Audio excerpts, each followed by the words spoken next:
I'm Karena Thek, author of Scolio-Pilates, and I wanted to share with you side-lying leg work that you can do at home. You're going to lie on the side of your hip protrusion. So for me, when I stand up, my left hip likes to protrude. It likes to go out to the side.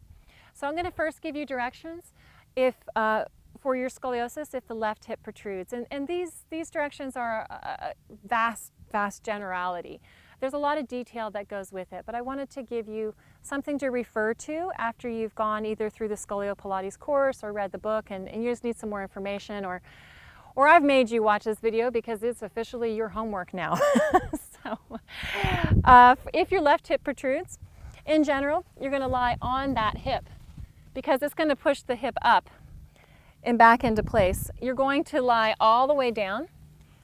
For me, I'm going to rest my head on my arm and I'm going to let my left ribs try to touch the mat. At the same time, I'm going to reach my right leg long. So again, I'm lying on my left hip because the left hip protrudes. My left ribs are trying to touch the mat. My right leg is reaching long. My right hand is going to go on the shoulder. I'm going to start with 5 breaths here. You're going to inhale, 2, 3, and exhale, 2, 3. I'm inhaling into my bottom rib. That's the side of my rib cage that's more flat.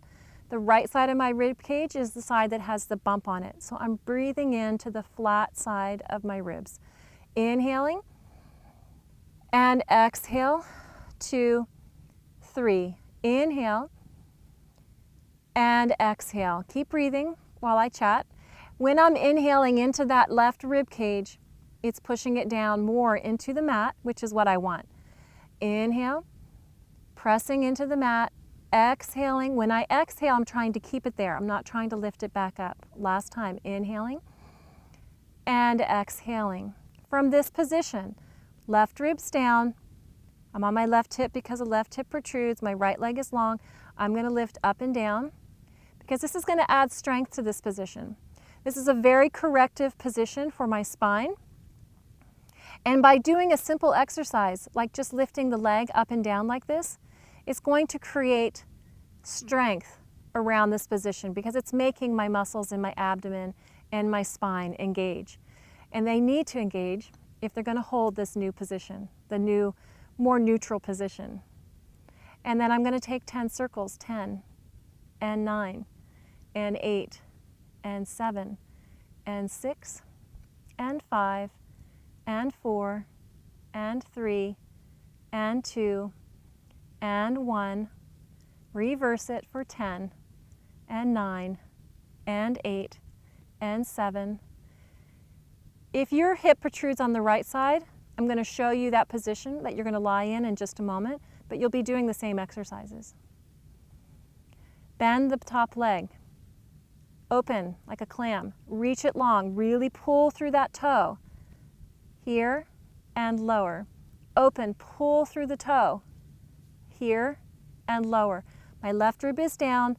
My right leg is pulling long into elongation.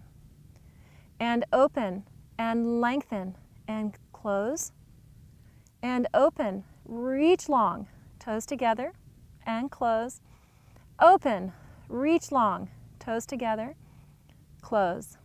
Open, reach long. Toes together. Twice more. Open, reach, and close. Open, reach, and close. Okay. From here, let me share with you the right side. If your right hip protrudes, then you will lie on the right side. But the exercise is going to be a little different. Not the exercise, the setup. So you'll be down, but if you also have a right bump, a right rib bump, then you're not going to let this part of the ribs touch the mat. So you're on the right hip and everything is lifted up into the shoulder joint. From here, you'll do all the same exercises, except instead of reaching this leg long away from you, you're going to try and shorten it. You're going to try and bring this hip up to this rib, again, without touching the ribs here. So you're shortening here. The rib comes closer to the rib. The hips come closer to the rib. You're not touching here. And you're going to go up and down 10 times. The one exercise you can add on this side is that you can crunch the, well, let's start with turning the hip out. With the hip turned out, you're going to bring the hip up to the rib and release. Bring the hip to the rib and release. Hip to the rib. So this is coming closer to here. It's like a little side bend right here at my waist. Rib stays lifted. And then you can take the 10 that we did on the other side and the 10 circles each direction, and then 10 where you open and reach and tap and close, and open and reach and tap and close. This hand on this side stays on the hip. It doesn't need to go up to the shoulder. Good job. That's excellent. So that's side lying leg work that you can do at home without the reformer.